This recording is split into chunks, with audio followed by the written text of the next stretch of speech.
behind there, and then I've just plonked myself in the middle of the airport.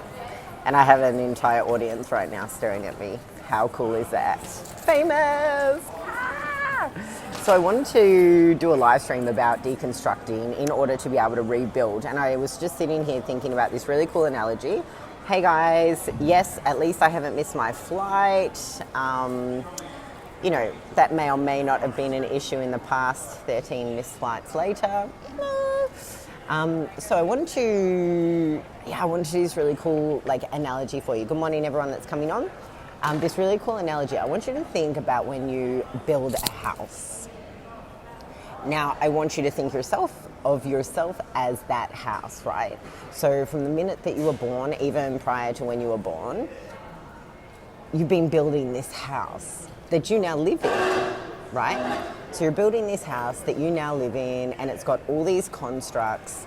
It's got bricks, it's got walls, it's got kitchen utensils, it's got a bedroom, it's got a toilet, it's got a shower. You know what your house has got, right? And let's just say that those things that your house has got, for example, all of what I just mentioned and more, and then I want you to think about them as experiences or events, blocks, challenges that might be in your life, right?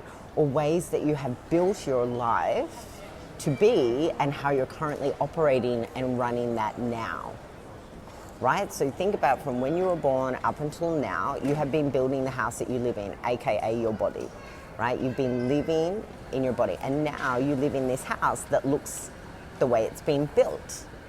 Now, you might decide that you don't like living in that house anymore. You might decide that, hey guys, you're gonna have to watch the video back in order to be able to get what I'm saying, or maybe you might be able to pick it up now, I'm not sure. Anyway, so you might decide that you're in this house right now and you've got some things that you don't like about it. So you've got some behaviors that you don't like. Maybe there's parts of your life that you don't like. Maybe your house body doesn't look the way that you want it to look. Maybe you look around your house where you've actually built it and you don't actually like where you've built your house. So when you're wanting to move house, or when you're wanting to change something in your house, what do? You deconstruct it, you throw it out, you let it go, you pack it up, you gift it to somebody, you sell it. Either way, it's gone, right? Or if you're wanting to recreate your house instead of actually moving from that house or actually getting rid of something, for example, if you're going to do an extension on your house, right? Which is essentially what we're doing with ourselves, right? We're wanting to change something about us, AKA your house. So then what would you need to do? You would need to deconstruct that house, right? Take it down, and then you rebuild it the way that you would like it. Now, this little analogy sums up my entire week, plus most of my life. Literally, if you read my post about my light bulbs the other week, which funnily enough, they fit inside a house, I spoke about those light bulbs, how the last one come on and then the whole house just all the walls just fucking exploded, to find that there was another room with all these lights. And then that room exploded, and then there were lights above me, below me, beside me, in front of me, behind me, right? The power in knowing yourself, the power in self-knowledge, the power in learning, the power in knowing how that you can safely deconstruct your house. And your house can be not only your body, but it can be area in your life. So I want you to relate it to an area in your life, something that you might want to change, right? And you want to change that part of your house. What do? You deconstruct it in order to be able to rebuild it. And anyway, I'm toot my own horn here because I just thought that was a fucking amazing analogy and something that we can definitely all relate to. And when you think about people who they stay in that house forever and they keep collecting stuff, right? They'd be maybe hoarders, I think Yeah, hoarders. So when they're always collecting things, what's happening? Their house is becoming crowded. Their house is becoming like fucking messy, hectic. It's like you can't move. Now imagine that as yourself. Imagine that in your mind, right? You have so much stuff in your mind that it is like blocking any clear way that you have any room for anything possible. So I've been bitten by mozzies because last night was like 42 degrees.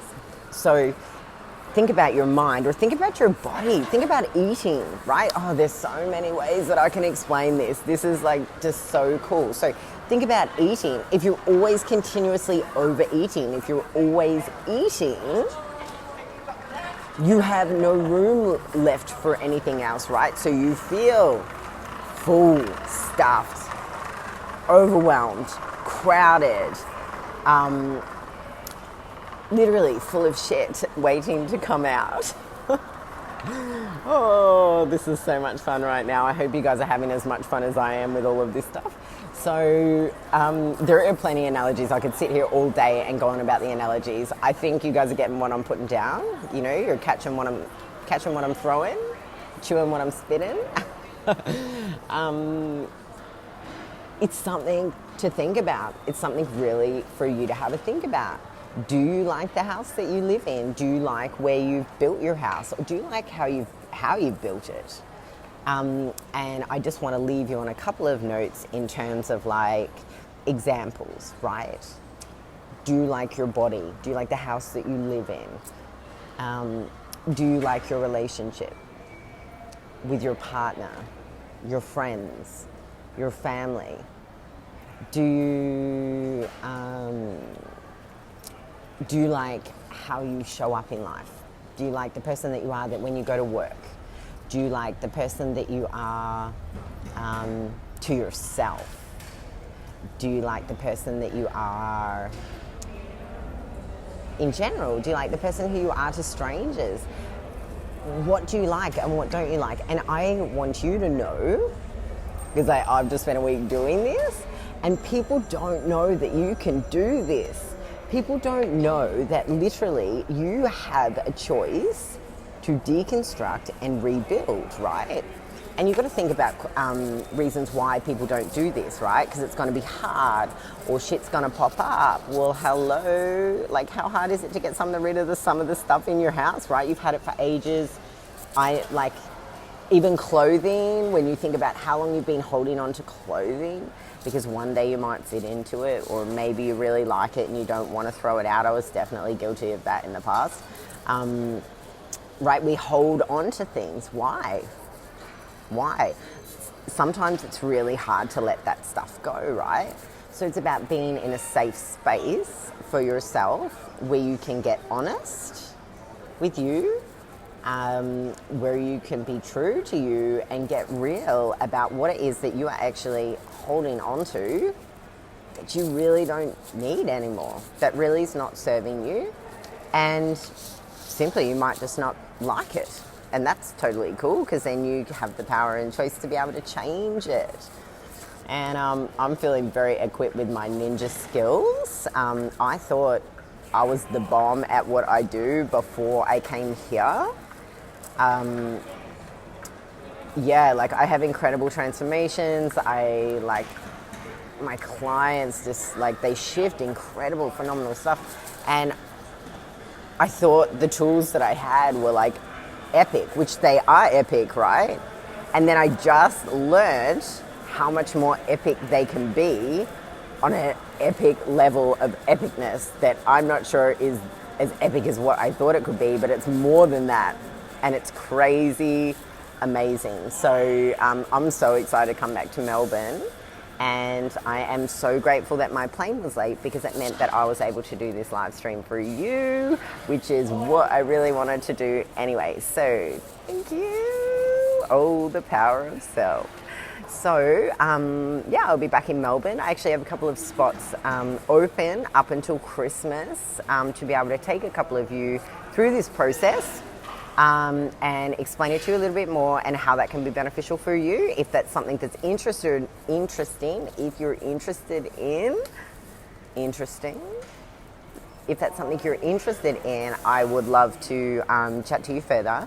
So you can send me a private message if you would like to. And yeah, you'll be seeing my face back in Melbourne. Everybody have a great day. Bye. Thanks for listening.